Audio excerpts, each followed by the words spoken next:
Sudhir, are you telling something because I'm not able to hear you? Yeah, I think I was on mute. Sorry, guys. Okay, let me come back again. Okay, so here, if you see on the screen talks about a Docker Swarm cluster. So when you convert your normal Docker host machines into Docker Swarm, it creates an overlay networking automatically, and then it adds its own key value store in order to store the information of your cluster state and all. For that, it will use a raft algorithm.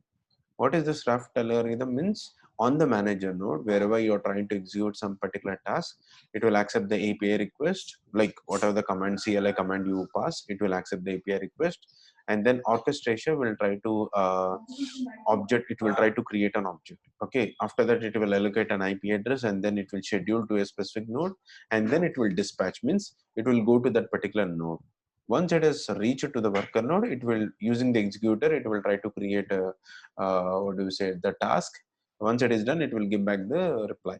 Okay, that is the normal general procedure in the Docker Swarm cluster. Now in the Docker Swarm cluster, it is creating its own overlay network in order to establish a communication between containers which are sitting on two different nodes. Okay, Docker host machines. Let's say I have a Docker host machine called Manoj, and I have a Docker host machine called Sudhir.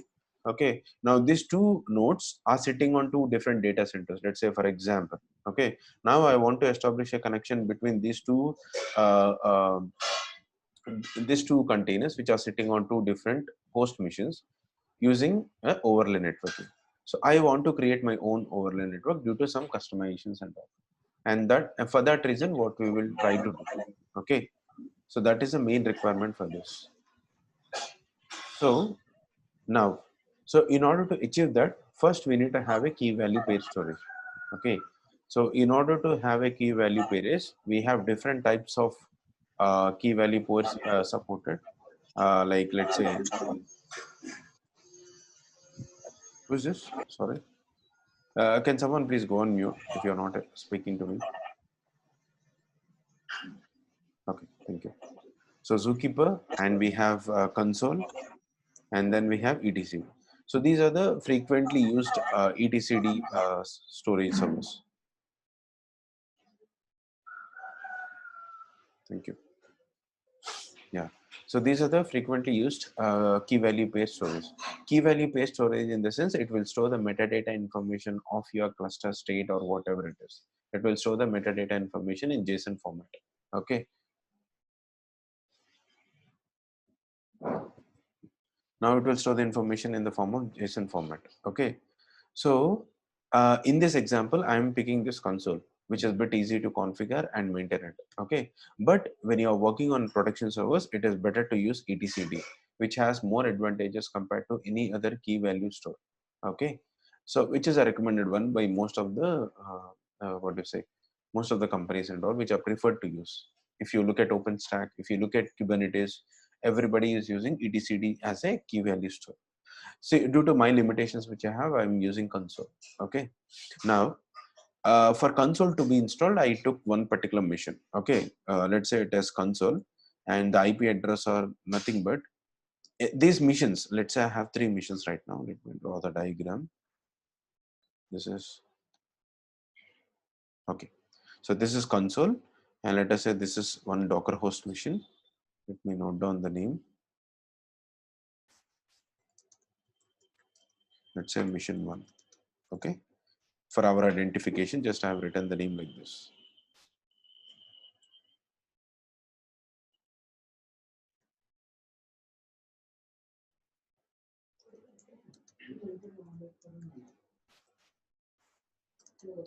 Two. Okay. Now let's say this is a Docker host mission 2, which means that Docker is installed. That's it. So simple it is. So these two missions where you have installed Docker. Okay. Now these three missions I connected to my own router. So it is a bridge network. I'm using a bridge. I'm not using any NAT or any host only adapter to have one for internet connectivity and one for internal communication. I'm not using like that. So all these three missions are connected to my bridge through bridge network to my router. Okay, how my base mission is connected. That is what I'm doing. Okay, now the IP address series is, let me note down the IP address series based on my router. So it is 192.168.1.130. So this is the IP address which I have allocated to the console. For this particular machine, I have allocated 192.168.1.131. Okay. And for this machine, I have allocated 192.168.1.132. Okay. So this is what I have allocated. Now these are the three missions, right? So now this is what I will do. I'll pick three missions, and in all the missions I have installed Ubuntu 18.04. Okay. Here also I installed Ubuntu 18.04. Here also the same. Here also import. Okay. So these two are Docker missions, and this is a console key value pair store. Let me note down here saying that it's a key value pair store.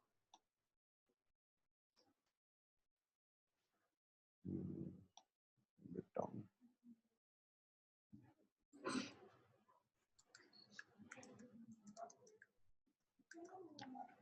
Okay. Key value store it is.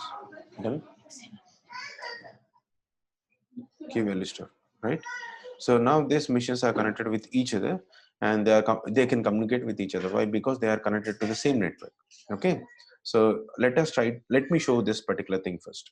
So what I will do, I will pick this particular node, I will install console, and I will pick this particular node, two nodes, and I will install Docker on this particular two missions, and I will see the communication between them, and then we will start to create an overlay networking. Okay. So that is the first step which we will try to do. So now the concept is simple. Instead of relying on Docker Swarm overlay networking, we are trying to create our own overlay network. Okay. So to establish a connection between this VMs, which are sitting on two different containers, which are sitting on two different host machines. Okay. Now let me tell you what are the things I've done.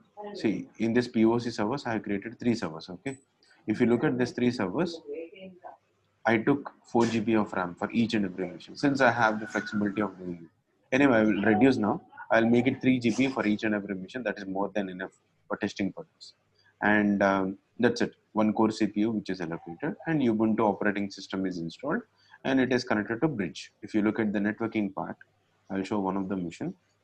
If you look at networking, you can see it is a bridge network. Okay, connected to my mains mission. Okay. That's how it is. And if you look, it's a 4 GB of RAM.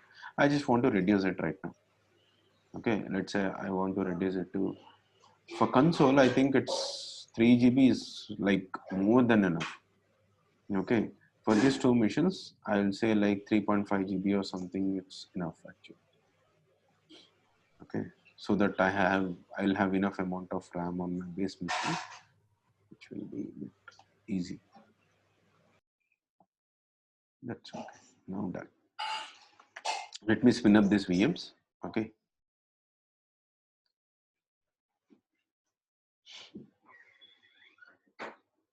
Any questions, just pitch in and just let me know. Okay.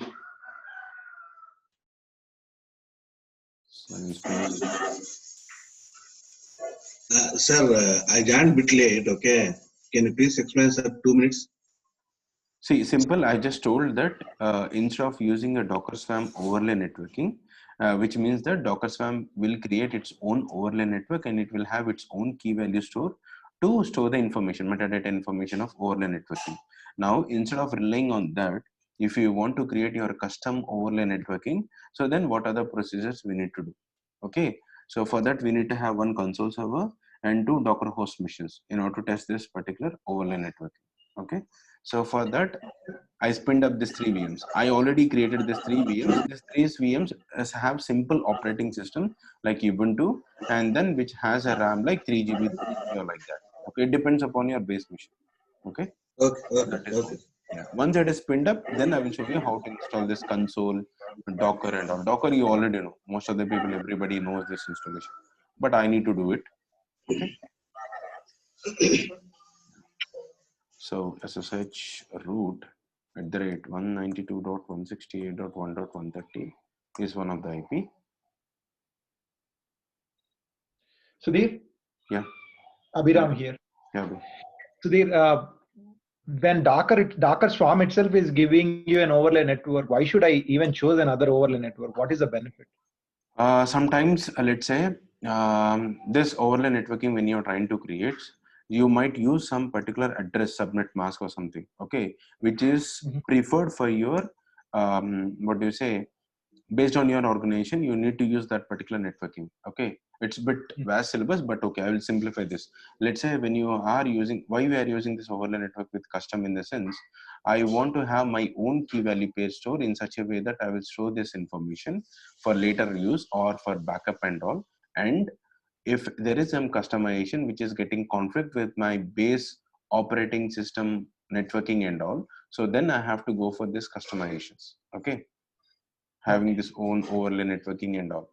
So this So might be by future for your Kubernetes if you want to create your own overlay networking, or any other mission. If you take, if you want to create an overlay networking, this will be useful, because in this we will okay. understand VXLAN and tagging and all.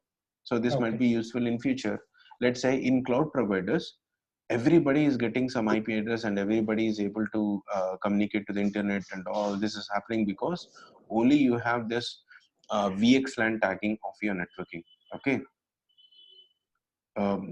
it's bit vast syllabus, but it's like that. Okay, so when you have some tenant sitting on your networking, so we need to create an isolation between them, and but a connection should be established. Okay, so when there is a connection that should be established, it should be an L2 networking over L3.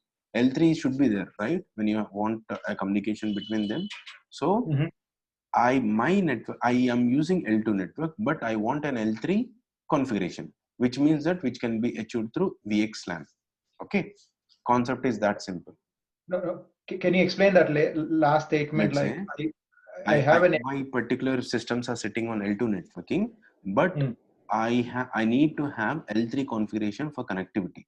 Okay, so in order to do that, we need to use VXLAN. Okay, But L2 itself is very straightforward, right? L2 is just a switch, and each switch, yes. everything is connected Okay. happily. Then how will you connect from one network to another network, which are sitting on two different data centers, or two different in same data center in two different racks, or in the same rack, or two different what do you say, bare metals and all. Okay. It's, if you start thinking in that area, let's say you have two different data centers, right? In two Mm-hmm. different data centers, you have two different servers. Okay, you need to Mm. configure L2. Okay, Mm. which means that both the systems should be connected to the L2 network, but they need to have a connectivity. To be frank, they are sitting on two different data centers. How they will connect with each other? This switch is different, sitting on one data center, and You are this saying L2. L2 means already they're connected, right? L2, in the sense only it is connected to switch, but Okay. how you are establishing a connection? Okay, So they're connected to different switches. That's what you yes, meant? yes, Okay. different switches, but we are establishing a connection, which is possible only through VXLAN tagging and all. Okay, Oh. tunneling. This is called as tunneling. We have GRE tunneling as well.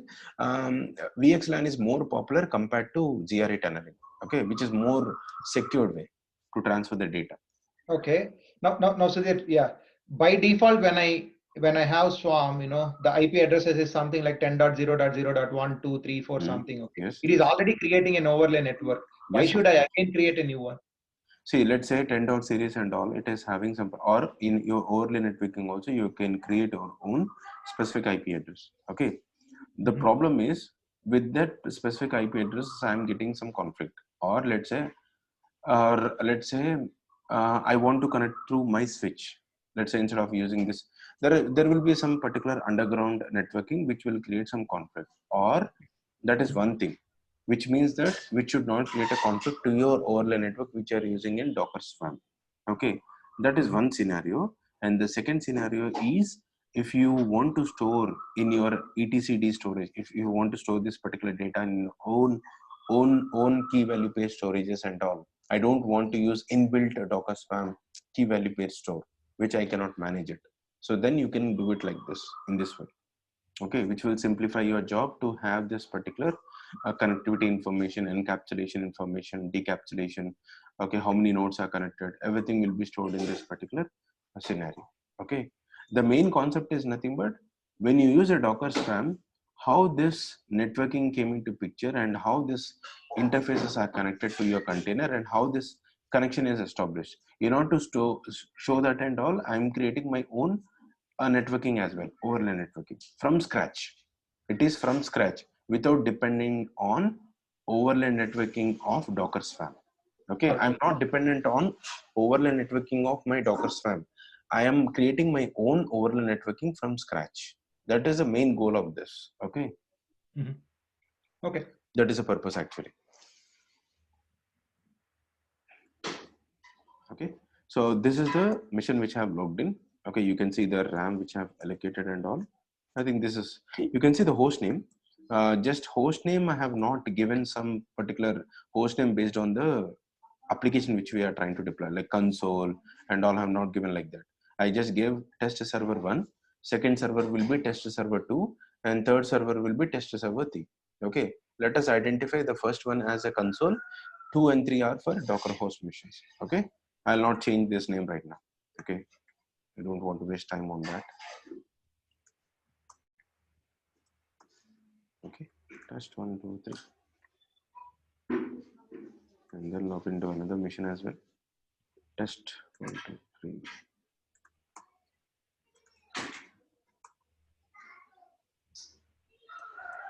Okay. Now these are the missions which are logged in. Let me try to see the communication. See, I'm able to connect to all the missions which I have.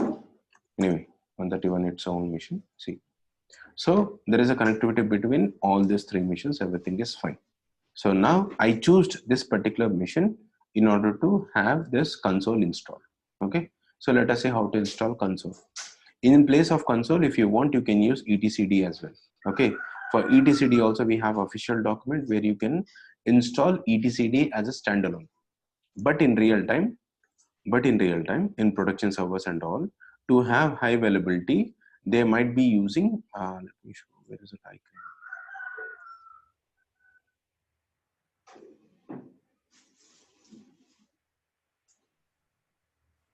Is the paint?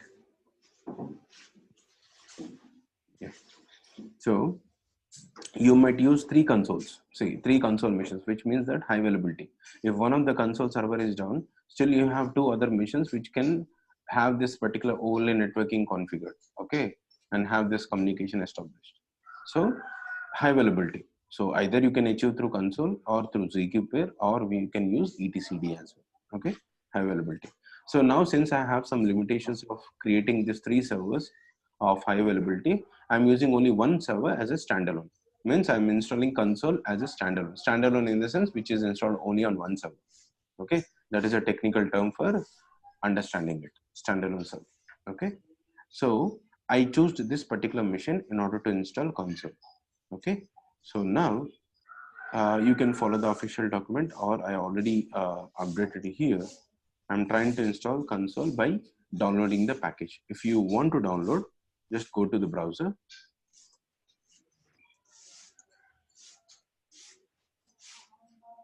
You can see. So this Consul was like delivered by HashiCorp. HashiCorp has different tools. Okay, like and Vault and all. Okay, there are so many tools actually. Among this, we have this Consul as well. Okay, key value paste tool. If you want to download the packages based on your operating system, you need to download it. Okay, since I'm using Linux, I selected that and I downloaded it. Okay, as simple as it is. Okay, now how did I click on this? Okay, cancel. You can see, right? I'm using the same one, zip file. So let me execute this. So now it is downloading the zip file. After that, we need to extract it. Means we need to unzip this particular file. So sometimes in Linux operating systems, you may not get the utility like to unzip. So we need to install the package, not execute the command called unzip. Okay, sometimes it all depends upon the ISO which you are using. Okay, let me try to unzip this. You can see it is downloaded. Okay, to unzip this, you can see it. There is no unzip. You need to install this particular package. So let me try to install this. Yeah, someone is asking something, or you can go on mute actually. Unzip, okay, and then Consul. So this is the zip package which you are trying to unzip it. Now if you see here, you have this unzipped utility. Now this is should be, it is a binary. So I need to copy it to binary locations. So obviously, in order to execute this as a command, I need to copy it to the binary location. So I prefer to copy to user local bin. Okay. So let me try to move there. I'm moving it. Okay. So move to user local bin. Okay. To this. Now I can execute console commands. Console -help. Okay. So now you can see you are able to execute the command successfully. You are able to get the help output and all, which means that, or else you can check with -f version. Okay. To see like what version you have installed. And all. Let me try to. Okay. This is how it is. Now I need to run my console as a standalone. Okay. So what I will do, there are different procedures to run it. Okay. Either you can create a systemd service, or you can run it as a simple command, CLI command, so that you can throw that particular command in the background. So it will be running in the background as well. Okay. So the important thing for this console is nothing but the port numbers. If you want to access the dashboard, or if you want to communicate to the console, the default port number is 8500. 8500 is a port number which is used to access the dashboard of your console or the communication as well. Okay. So let me try to spin up this particular console. Let me start this console service from the CLI instead of using systemd. If you want to start with systemd as well, I have documented here. I'll share with you guys. See, after doing this, okay.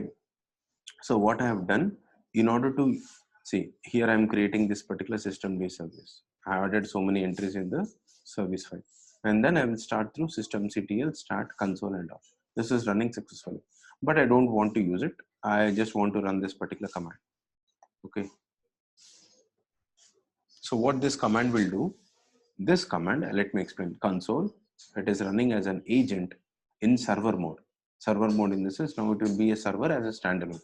Okay. Standard, in order to tell it is a standalone, we have used this particular option called -dev. Okay. -ua in the sense, it should also launch the UI to access the dashboard of this particular console on the browser. Okay. So client in the sense, it is listening on all the IP addresses which I have on my machine, localhost and 192.168.1.130. Okay. And why I gave ampersand symbol at the last in the sense, in order to execute this command in the background. Okay. If I don't give anything like this, it will run in the foreground, means you cannot type anything actually. Okay. Again, you need to cancel this particular command which you executed, and then you need to re-execute it every time. So I don't want this to be happened. I want to do other tasks as well, right? Once this particular command was run. So in order to throw this particular command in the background, I give ampersand symbol. Okay. Whatever command you want in future. Now you can see it is running in the background actually. Okay. I was able to execute the commands. Okay. Now let me go to the browser and let me show you the dashboard.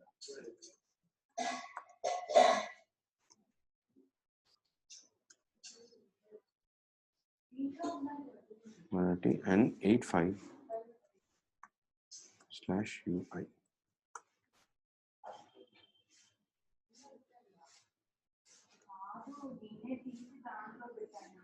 This is the endpoint to access your console. Okay. Now you can see console 1 instance, and you can see the console details and the IP address. Okay. You can see it is healthy. Surf health status. Okay. Agent alive and reachable, which means that you are ready to access this particular console, which means that it is healthy as well. Okay. So now the main important parameters is nothing but when you use console, okay, the node details will be present here. Okay, node details. Okay, so your Docker host nodes details will be present here. You can see here actually. Okay, and key value pair storage in the sense, when you insert the particular nodes in the overlay mode, okay, when you're using console for overlay networking for your Docker, what do you say, Docker host machine, then you can see these particular details placed in this particular key value store. Okay, as of now it is empty because we have not used anything. It is just a console which we have initiated. Now let us jump into the next other two nodes and let us try to install Docker on this particular two machines. Maybe it is repetitive for you. Let me try to do it fast. On server one, do you have Docker or you just No, have Consul? nothing. Just a console. That's it. If not, I would have told you. Just a plain Ubuntu operating system in server mode. I have not used any desktop version, server edition, and I have installed. And then after that, I have installed console in right now. Okay, that's it. Let me try to go. Yeah, update is already done, so I don't want to repeat that. Here also. So this commands you already know. I don't want to repeat again, but already I will tell you this is nothing but it is installing the prerequisite packages. After that, I'm downloading the ZPC key before creating the repository.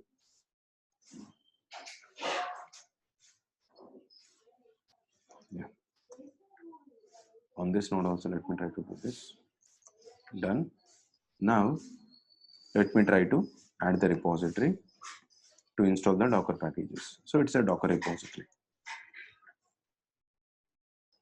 Here also same.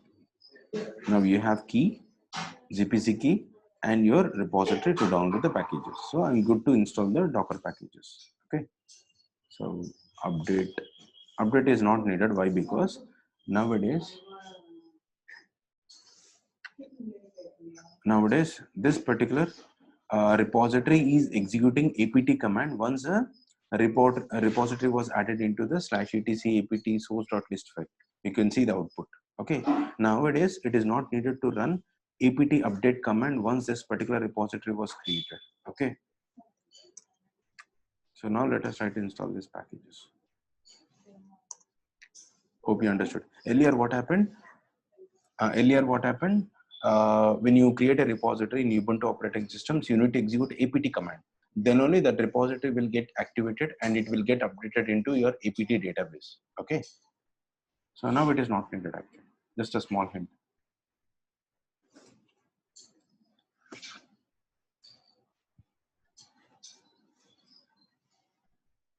Let it get installed. It will take few minutes. It depends upon the internet connectivity. Okay. Based on my internet connectivity, it will take another few minutes actually to complete.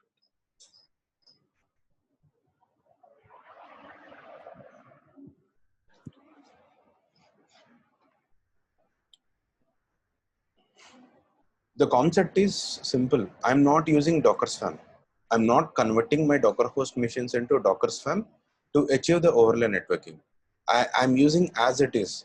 My Docker engines are as it is. There are Docker engines, but I'm using an overlay network. Okay, that is one more point which you have to remember.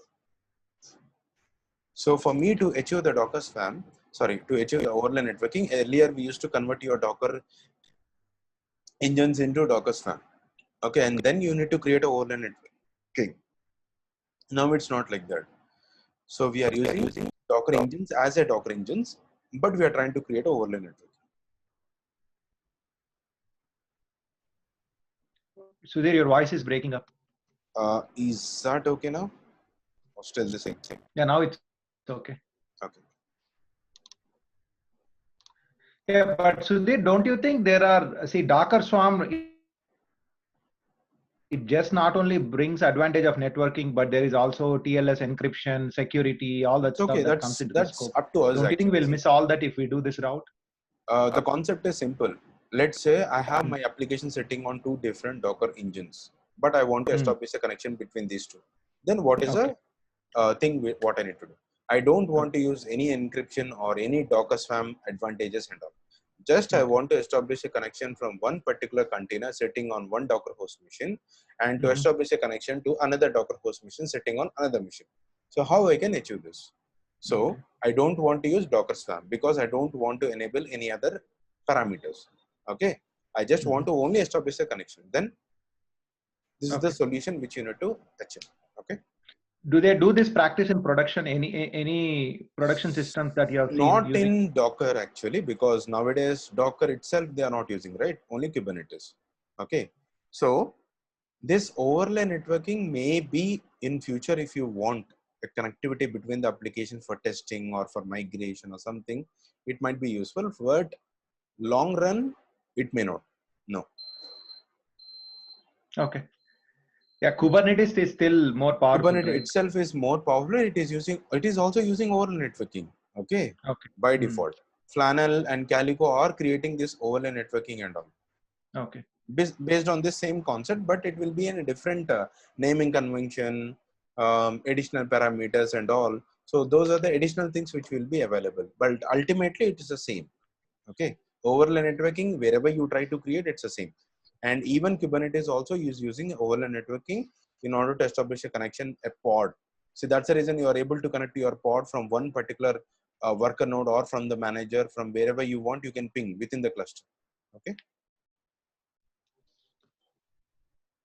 Let's try to see. Yeah, now the Docker was installed. Let me try to verify the version of the Docker which I installed. Okay, you can see 19.03.12. Okay, done. So now I've installed all the things which I needed for this particular overlay networking. Now what I need to do. So you can see this particular Docker networking, Docker network ls. You can see there is no overlay network right now. And my Docker was not even in the swarm mode. Just to verify. Okay. Did I enable the swarm mode? No, it is inactive. And on this particular Docker host, second Docker host machine as well, if you execute Docker network ls, okay, nothing was there regarding to overlay. And if you execute Docker info command, I don't have anything related to swarm mode. Okay, but still I want to achieve the overlay networking. So let us see how to do that. Okay, these things are you already know. If I try to create a container here, and if I try to create container here, this two doesn't have any connectivity. Okay, those are individual that you already know. No need to show the practical work of it. Okay, so let us try to now we installed Consul, everything was done, Docker installation was done. Let us do one thing. Let us try to create an overlay network. Okay, so I'm creating an overlay network with this particular network series. Okay, let's say 192.168.0.0/24, which is not even conflicting with my base networking and all. My base networking is 192.168.1.0/24. You can see my VMs are connected to this particular network series, subnet 192.168.1.0/24. And I am using 192.168.0.0/24. Okay. And the name of this particular overlay network, I gave visual path. See, I'm doing only on one particular Docker host machine. Say I logged into the first Docker host machine and I'm trying to execute this. Okay.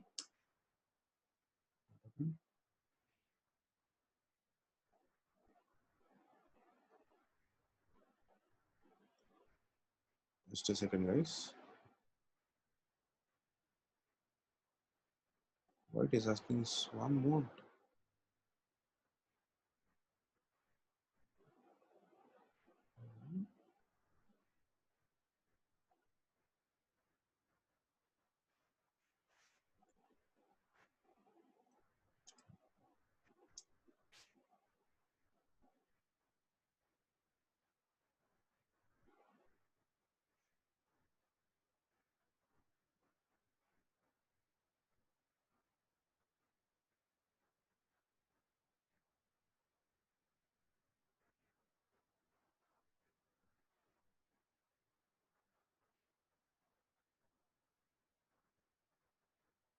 Okay.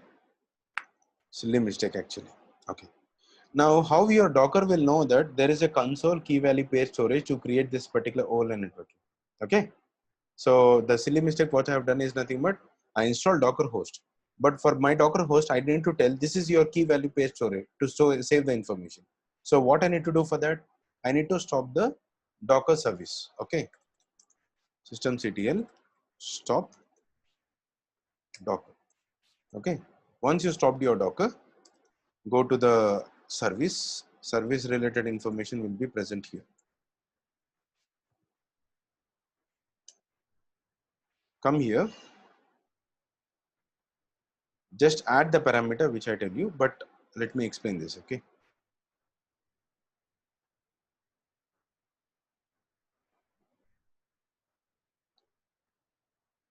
I'll tell you what is this. There are two important parameters. So here, this first one is nothing but the IP address of my console.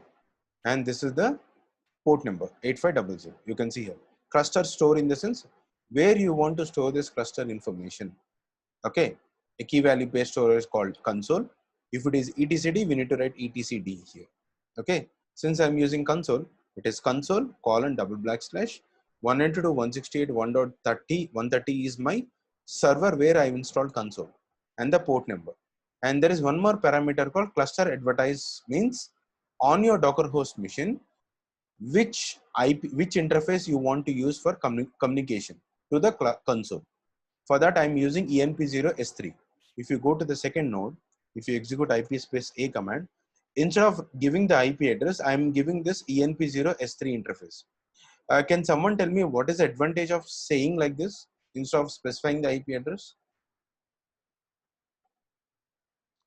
So whatever What is IP having the In case multiple IP IP address address? changes, Yeah. in case of IP address changes on In interface, case tomorrow, if I want to change this IP address from 132 to something else, it should not affect my cluster or my Docker storage cluster and all.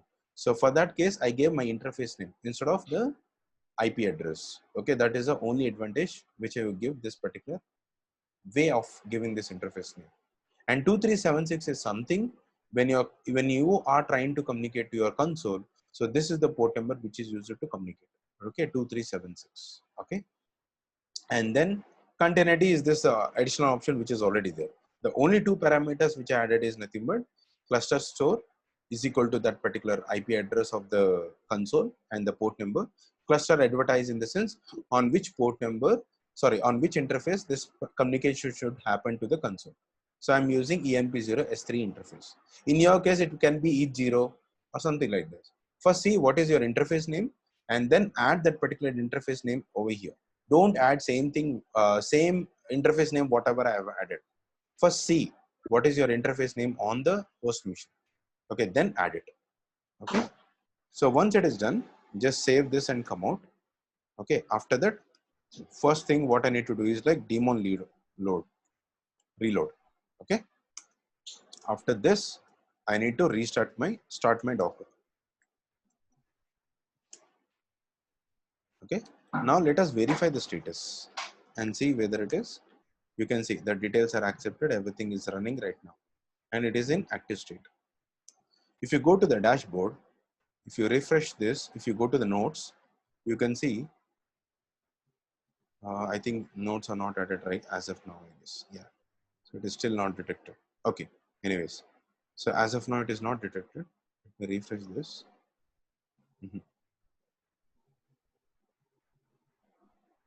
Let me go to Docker nodes. You can see here, you can see it. Till now, this particular key value pairs storage is empty.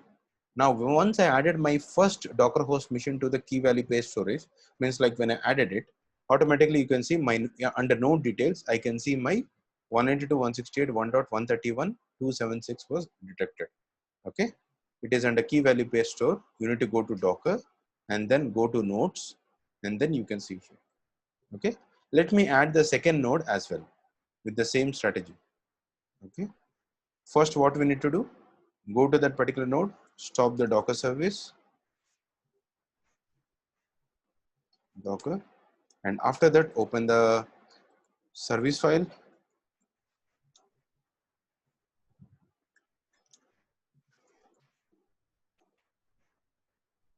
Docker service.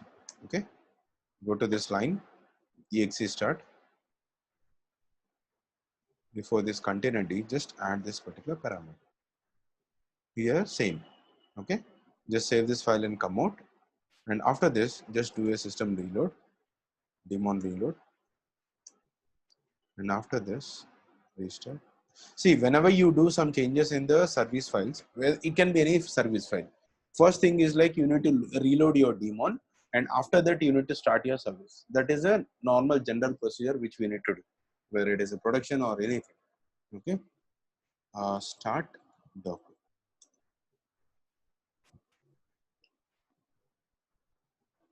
Let us verify the status. You can see it is up and running. It has not created any issue while starting this particular node. Okay. Now, if you go back and if you refresh this, Now you need to see two nodes. So you can see now. So these two nodes are detected in your console, which means that you are able to establish a connection to the console, and console was able to detect your node details and all. Okay. Now coming to the networking. So now let us try to create our own overlay networking without using Docker Swarm. Okay. I have not used any Docker Swarm right now. I have not enabled it. Okay. Let me try to create this particular network, overlay network. It has to be created successfully. Now you can say it is created successfully. Earlier, what happened? It has thrown me error saying that it is not a Docker Swarm added. So just execute Docker Swarm init or Docker Swarm join. But I don't want to use the Docker Swarm. Without using Docker Swarm, I want to establish a connection between the applications sitting on two different nodes. Okay. For that, I added my particular Docker host machine to the console. Once it is added, I was able to create the network. Now, there is one thing which you need to observe is nothing but Docker network ls. Now you can see overlay network was created.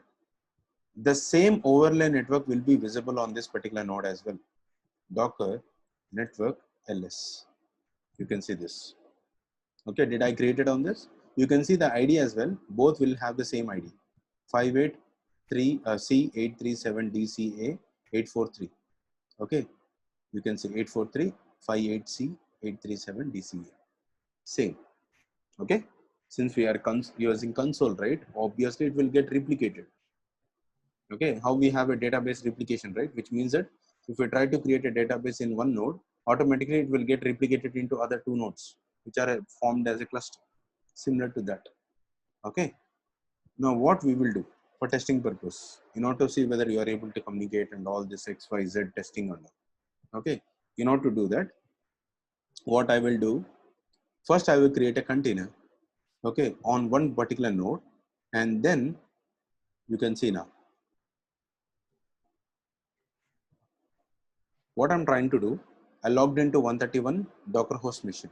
I have two Docker host machines, right? 131 and 132. Now on 131, I'm trying to create a container with this image called Ubuntu 18.04, and I'm specifying the network called visual path, which means that it is an overlay network. Okay. If you go back and see the history, visual path is nothing but my overlay network, right? And you can see I want to use a specific IP address. Okay. 0.10. Okay. Let us try to create. If this image is not there, it will try to download and install.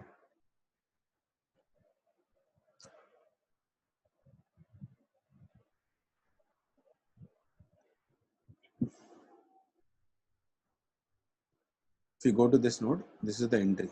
Okay, if you want to modify something, you can modify it and you can save it. Okay, but don't modify anything. Docker. Once your network is created, right, go to the network and you can see v10 and you can see something like overlay. In overlay networking, just click on this. This is the ID. Same ID, right? 853S83. It is a long ID. If you try to compare this, there is the ID. Copy this. Same ID, right? That's how it is. Just click on this. If you want, you can download this actually. Download document of KYC or read the guide. If you want, you can download. Okay. Now, yeah, now we created a container, right? So this container is running. Let's see. You can say this particular container is running. Now, what I want to do on the second node, Docker host machine, I just want to create a temporary container and I want to just try to ping that particular container, which is sitting on another node. Okay. But this container should also launch in the same overlay networking. Okay. That's one thing you have to take care of. Now, let me try to create another node on that particular. I'm not specifying what specific IP address I want for this particular node container because it is a testing purpose. So I'm not worried about specific IP address, but I'm worried about creating this particular container with overlay networking. You can see -FN RM in the sense once my task is done, once I exit from that particular container, it should delete that particular container automatically. If you don't want to do that, you can remove that -FN RM. -FN net in the sense network. What network you want to use in order to create this particular container? Overlay. Okay. Then enter. This image is also not there on the second node. So it is downloading that first, and then it will create the container. After this is created, then I will try to use a ping command in order to try to communicate to that particular container which is sitting on another node. Okay.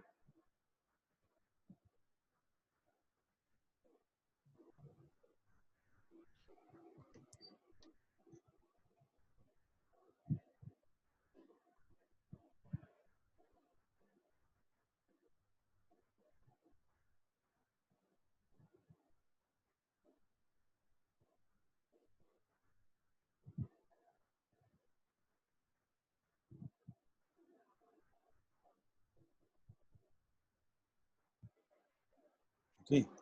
Now try to use ping command is already there here. Okay, no need to install from our side.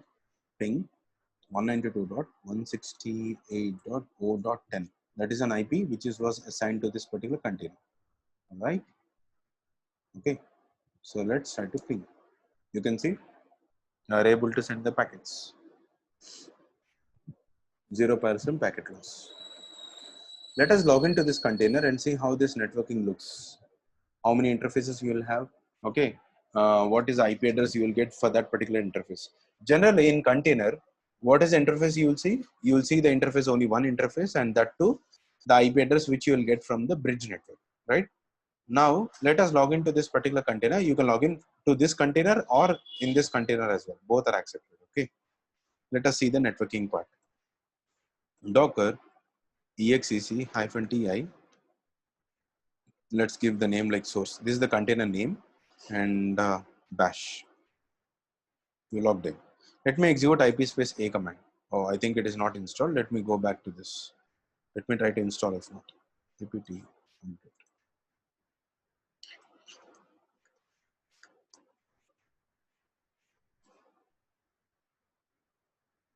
ip route 2, and I want to install IP utils -ping package as well. Okay. In this Ubuntu image, I don't have these packages, but in Debian image, I have these packages. Okay. If you see, look at this particular container as well. Now you will see two interfaces. One interface is getting an IP address from that particular OLA networking, and the second interface you can see it is getting an IP address from the bridge. Okay, let me show you that particular bridge. Let me exit from this. Okay, if you look at the docker network ls command, you can see this particular Docker bridge was created. Every Docker host machine has its own Docker bridge. Okay, so this is not something a overlay. You can see that, look at this ID and log into this particular Docker host machine and look at the ID. Okay, both will be different. Let me try to exit from here. So Docker network ls.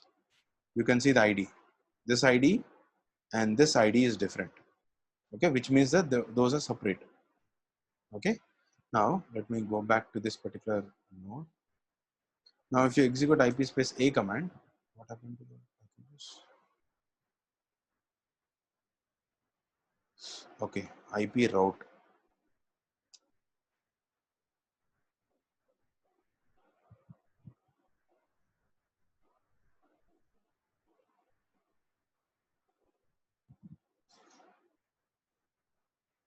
Now, if you execute IP space a command, you can see here also we have two interfaces. But this container got an IP address called 192.168.0.10, which I specifically mentioned that I want this IP address. And this was automatically assigned 0.2. Okay. And you can see here we have 172.18.0.2, and here also we have 172.18.0.2. If you try to ping on this IP, it will not communicate, obviously. Okay. So let us dig into the networking part right now. If you execute IP space route command, you can see whether this interface or whether this interface, if you try to communicate to the external world, it will pass only through this particular IP address. Okay. Through this particular ETH1 interface, you are able to communicate to the outside world. Okay. If you try to use a ping, google.com, okay, it is able to connect to the internet. But this will try to pass the information through ETH1 interface. It looks like this in a diagram. Let me open that. If you open the diagram, now how to draw this? Okay, and there are two interfaces. Okay, in this container we have created a in this particular Docker host machine we created a container. This container has two interfaces. Let me remove this everything. Let me explain this. Let's say this is your Docker host machine, and in this you have a container. Okay, for this container it has two interfaces. Okay, so this is called source container. Okay, on the base machine you have one interface. That interface is called as enp0s3.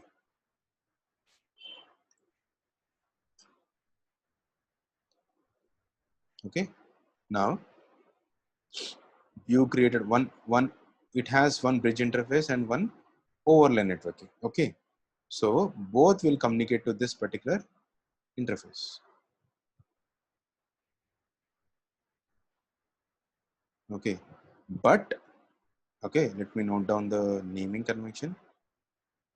ETH one is ETH1. This is ETH1 actually, and this is ETH0. Overlay network is ETH0. Now what I'm trying to say is nothing but this particular interface has an IP address called 172.172.18.0.2/24. Okay, and this particular interface is having 192.168.0.10/24. Okay, and this is connected to another machine. Okay, and this interface will be connected to the external world, which means that it can communicate to the internet. So that's the reason if we try to use a ping here, okay, the packets will flow from this particular interface to the base interface, and then it will go to the external world, and then it is able to communicate to the internet. Okay, one thing I can show you is nothing but, let me try to ping to this particular container IP address. Okay, see what will happen. Let me come out of this. So that's a details. Okay, if you come back, if you come out of this, if you use 192.168.0.10 and try to ping, it will not accept, because your Docker doesn't know this where this interface is. Okay, only your namespace knows, and your overlay networking knows where this particular interface is there. Okay, so that's the reason if you try to ping this particular IP, you are not able to do it. Now let me try to ping 172.18.0.2. You are able to communicate. Okay, so that's the one thing you have to observe. 0% packet loss. Okay, so that is the one thing. So you cannot communicate to the overlay IP address from the base machine, but from one container to another container you are able to establish the connection. Okay, if I try to ping from one container which is sitting on another machine, try to ping this 192.168.0.10, it was able to communicate, which we have seen last time. Okay, so this communication was happening. Okay, that is one thing we have to remember. Okay, now, so which means that with this interface you will communicate to the external world. With this interface you are able to communicate to the other applications which are sitting on rest of the Docker host machines. Okay, so that is the one thing we have to remember. So here let us try to analyze the interfaces and how this namespace was created. Whenever you create a container, this container will have a namespace. Okay, so in this namespace, one end will be connected to the container and second end will be connected to your bridge network. Okay, that is a normal kind of networking actually, which is with pair, which is called as with pair. With pair in the sense it looks like this. Okay, this is how it looks. So one interface was able to communicate to the external world. That is nothing but the 172.18.0 series, which is able to communicate to the external world. But this interface is using this interface to communicate to the other interface which are sitting on this particular Docker host machine. This is the overlay communication which was happening right now, which is doing through Consul. Okay, Consul was able to do it. How and all, let us see later. But this is how the communication was happening. So using this interface, you cannot communicate to the external world, or from the base machine, you cannot communicate to this particular interface. It is not allowed. Okay, Only this interface is used to communicate to the external world, or you can communicate to this particular container using this IP address. That's it. Okay. This is only for communication between a container which are sitting on two different host machines. Okay. That is the purpose of overlay networking right now. So that is experiment which we have seen right now. Okay. So let us go back to this. Yeah. Now let us try to understand the namespaces. How to identify your namespace and how to see the details of your networking namespace. Okay. So in order to know your network namespace, okay, how it is created, where it is there, okay, you need to inspect your Docker container which you have created. Now this is the container which I have created, right? This is the container which I have created. Take this particular ID or the name of the container and let us execute this command.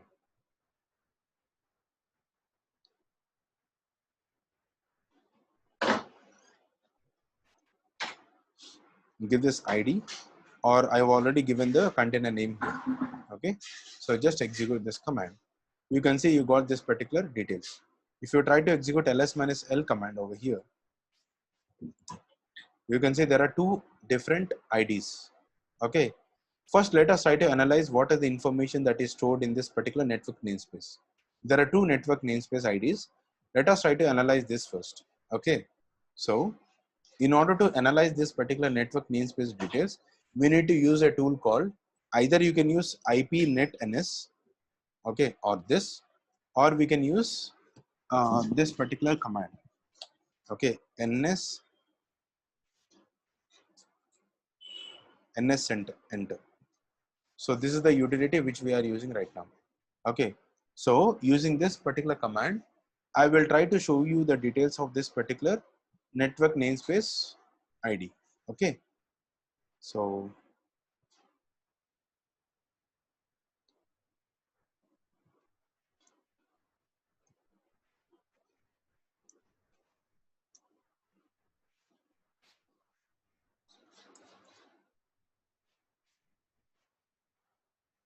the ID is, let me try to replace the ID. So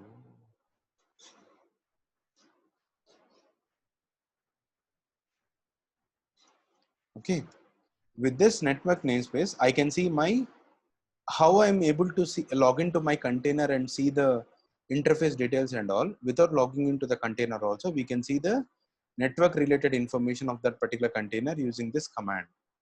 Just you need to get the ID and just give that ns enter, means network namespace enter hyphen network is equal to that particular path IP space ADDR. When I execute this command, in that particular network namespace, whatever the details are there, that particular interface details will be shown. You can see the details. Okay, so you can see the ETH0, the IP address, and ETH1, the IP address. If you log into the container also, you can see the same details. See, IP space A command. Same details or not?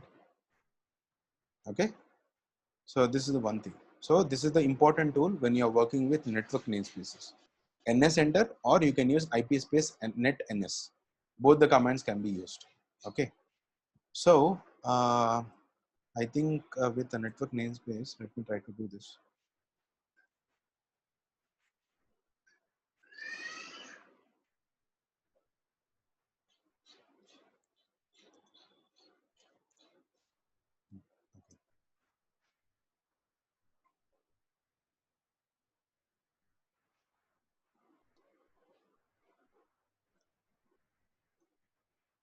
Yeah, for this I need to follow a different approach. Let us ignore this right now. Okay.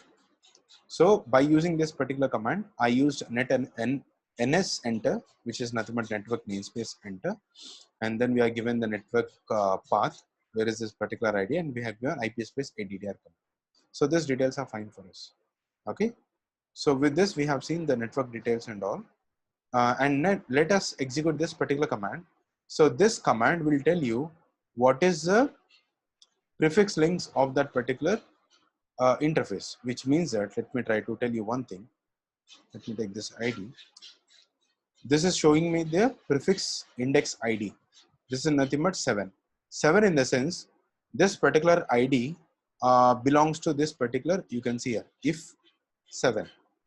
Okay, so this is the ID, peer if ID, interface ID. Okay, how we are able to get it? Same command, instead of IP space addr, just I need to give eth2, eth2 hyphen capital S and eth0. eth0 in the sense this is the interface. So it will print the ID of this particular interface. Similarly, if you want to give eth1, you can give this. It is 10. 10 in the sense you can see here, interface. Okay. On the base machine, if you try to execute IP space A command, you can see that particular interface details 10. Okay. But only one thing which you will not able to see is nothing but this overlay network related information. Are you able to see anything like 7? No, right? So those interface details you will not able to see in this particular base machine. Okay, that is the one thing which you need to observe. The bridge network which was created by the Docker, that interface details, the v pair details can be seen in the base machine. Okay, v pair in the sense this v pair is nothing but like this. Okay, this is the connection. So one end is connected to this particular IP interface, and the second end is connected to the bridge network called 172.18.0.1/24 series. Okay, so that's how the networking was established. Okay, and if you look at this particular second interface, let us try to analyze the details of this particular interface. Now, if you go back to the diagram, this is how it looks. Okay, this is how it is looking. With pair in the sense, one end is connected to here, and the second end is connected, means namespace actually. Okay, in the container namespace, one end will be connected to by with pair, and in the Docker namespace, it will be connected with second end. Okay, that's how it is. And this with pair, let us try to analyze the details of this particular network. Okay, first we have seen this particular one, and let us try to analyze this. Let me try to pick the details of this interface. Where is that? Yeah, this one. You can see. Now you will see a slight different details. That is nothing but BR0 bridge. Okay, and VXLAN. Okay, so VXLAN 0, and if interface name is 5, and V pair 0, interface number 6. Okay, so these are the details which you are able to see. So those details you cannot see in this particular base machine. Are you able to see it? No. Okay, so these are created in separate namespace. Okay, which means that this particular details will be present on different namespace, which means that this with pair, okay, a connection, it looks like this actually. Okay, it looks like this now. So there is a with pair which will establish a connection between the bridge called BR0 and net container namespace. Okay, so this will be used as a connectivity, like a cable. Okay, so this will look like a cable connection between the container and the BR0 bridge. Okay, and from the BR0 to the base machine, it will look like this. So this will be the actual interface, VXLAN. Okay, so this is how it is. This is how it looks. Okay, so the with pair is a connection between the Docker container namespace and the BR0, and VXLAN is a connectivity between the BR0 and the other interfaces. Okay, so now when I try to use a ping, how this data will get transferred? Okay, it looks like this. Okay, the original layer 2, which means that the actual IP address of 192.168.0.0/24 series, VXLAN header, in the sense every VXLAN will have some ID. Generally, before VXLAN, we used to have VLAN, virtual LAN. Okay, the virtual LAN has a limitation of we can create only 4096 IDs, not more than that. This has created, for our testing purpose also, we can use VLAN. Okay, but in real time, when you go to AWS and all, Google Cloud or Azure or OpenStack Cloud and all, they will use VXLAN. Why? Because 4096 number of IDs are not at all sufficient for tenant networking and all. So for that, they use some huge networking. So in order to use huge networking, we need to go for VXLAN. So VXLAN will support how many IDs? it will support 16 million IDs actually. So which is far away from VLAN, right? VLAN supports only 4096 number of IDs. Okay, to create a two different what do you say network interfaces and all. Okay, so totally we can create only 4096 interfaces. But whereas in VXLAN we can create 16 million. Okay, imagine. So that is more than enough. So for every for every interface, it will have some ID. So that ID will be added to the packet. So this is a packet. Let us assume this is a packet. When you're trying to send a packet from this particular container to this container, it will look like this. Original L2 in the sense, this is your L2. Okay, L2 network in the sense that is 192.168.0.0/24. Okay, and VXLAN header means every VXLAN will have some ID, that particular ID. Okay, UDP destination in the sense, when you're trying to establish a connection from this particular interface to this interface or over a VXLAN, VXLAN will use an port number called 4789 to reach to the destination. Okay, and then the outer IP address. Outer IP address in the sense, the base mission IP address 10.0.0.10 and 10.0.0.11. So this will be used, right, in order to communicate between these two. So that's the reason I told you, like, VXLAN is nothing but an L2 networking or to have a connectivity over L3. Okay, so L3 is used to pass information from one particular container to another container, but underlying it is on the same L2 network. Okay, so that's how it is. So it looks like this. When you send a packet, it is the actual frame. So original L2 in the sense, this is the one. Okay, this IP address series is nothing but your source to the destination, and the VXLAN will have some ID, VNI. I'll show you how to see that. And the UDP is nothing but we are trying to send some particular port number, that is a random port, and then to the destination using 4789. That is same thing, whether you try to ping from here to here or whether you try to ping from here to there, the destination port number will be used as 4789 and the original IP address to transfer the information. It will be obviously L3. Why? Because in order to pass the information from here to here, we are using router. See, my base missions are connected, my Docker host missions are connected to the router. So obviously it will reach through router, but the packet will look like this. It is not a normal packet. Okay, it will have VXLAN ID, UDP port number, and the original IP address to reach the destination.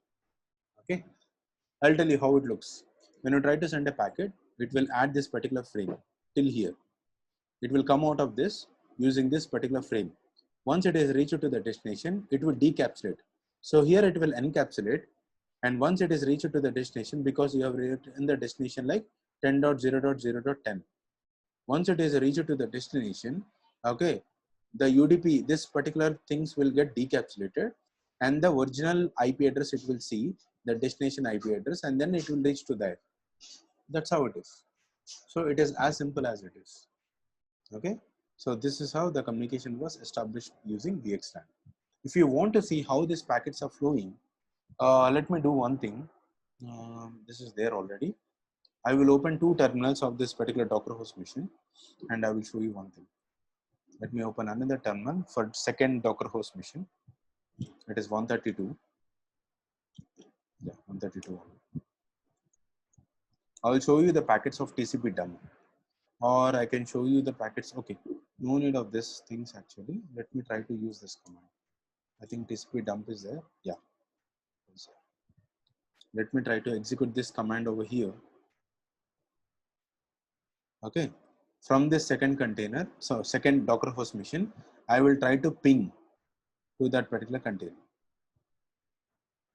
Okay, so ping 192.168.0.10, and let us try to analyze the packets, okay, which are coming to this particular interface.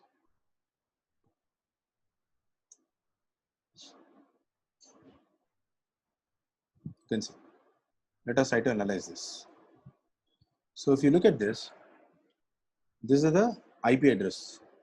Can someone tell me what is this IP address? From where is this? Overlay IP address that was assigned to the container, right? container. We created this container, right? So this container was assigned with an IP address called 192.168.0.2. So from there, we got the IP address, and then it reached to this particular 192.168.0.10. Before that, if you observe this packet carefully, before that what happened, you can see the IP address 192.168.1.132. Okay, this particular packet, I'm talking about this packet. Okay, so this packet was, this one.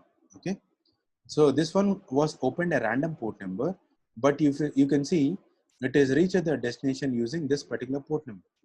Okay, there it opened. So here it opened some random port number, but it reached here using this particular port number 4789. It is a UDP port number, UDP protocol port number 4789 when you use VXLAN. So how to identify whether it is VXLAN or not, you can see here VXLAN, and the ID is 256 VNI. I told you header, right? VXLAN VNI ID. So this ID is nothing but 256. Okay, so once it is reached, means once a packet has reached from this outer interface to the inner interface, it is able to communicate between these two interfaces. Okay, how you can see this? 192.168.0.2 is able to reach to this particular IP address using ICMP protocol, echo request. Okay, that is echo request. So in order to get a reply, you can see now 192.168.1.131 means this one. So initially it is from 132 to 131. Now it is sending a response. Okay, now it will be from 131 to 132. Okay, so when it is sending a reply from here to there, now this destination is this. So the destination packet will be 4789 port number, reverse order. Okay, so once it is reached there, then it is sending the reply from 192.168.10.0.10 to 192.168.0.2 echo reply. That's it. If you analyze this one packet, that is more than enough. These details. Send the request, then VXLAN came into picture. Once it is reached from one node to another node, internally it was able to communicate with overlay networking. That's it. Okay. The important point is nothing but when it is sending a packet from here to here, it is using the source with a random port number and the destination is 4789. Let's say from here to here. So from here, we are trying to ping 192.168.0.10, 100. Let's say 100, instead of 100, we use 10. Okay. So this is the original L2. This is VLAN ID. So this ID is used to reach to the destination. So it has opened a random port number to reach to the destination port number called 4789. Once it is reached, then these two are able to communicate with the ping protocol. Okay, so this is how you can analyze the packet flow using TCP dump command. Somebody posted a comment saying, where did you execute the TCP dump? We could actually execute This was in any... executed on the Docker host machine 1, where you are trying to reach. Let's say this is my container. Okay, so this from this container, I am trying to reach to this particular container. Okay, you can execute TCP dump on this particular node, or you can execute TCP dump on this particular node as well.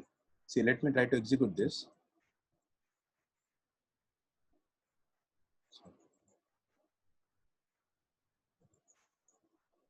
Yeah, but on the other one, you'll see the request response a Reply little. in a different way. Okay, Yeah. the source The and order- destination will change. If you analyze this packet, right, first it is trying to send a request from 132. Earlier what happened, you can see it is sending from 132 as well. So from wherever you see, it is the same details. VNI interface, you can see 256, same VNI.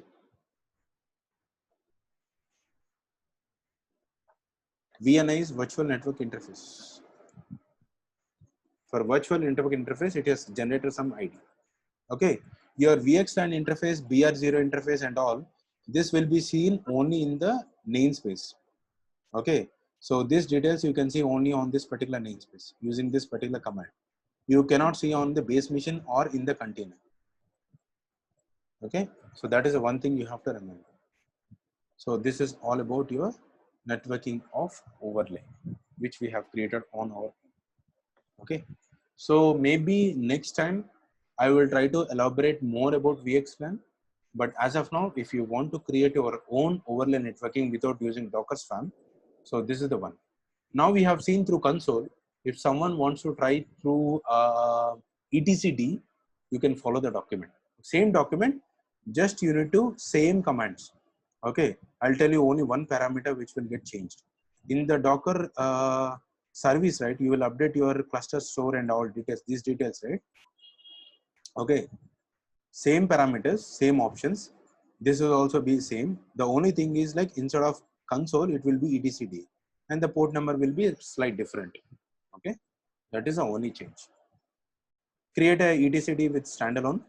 Once it is done, once you feel that it is running fine, then you can follow the same steps. Okay, I tried with console, try with etcd. If you're facing some challenges, let me know. I'll tell you like how to do it or how to fix it. Okay.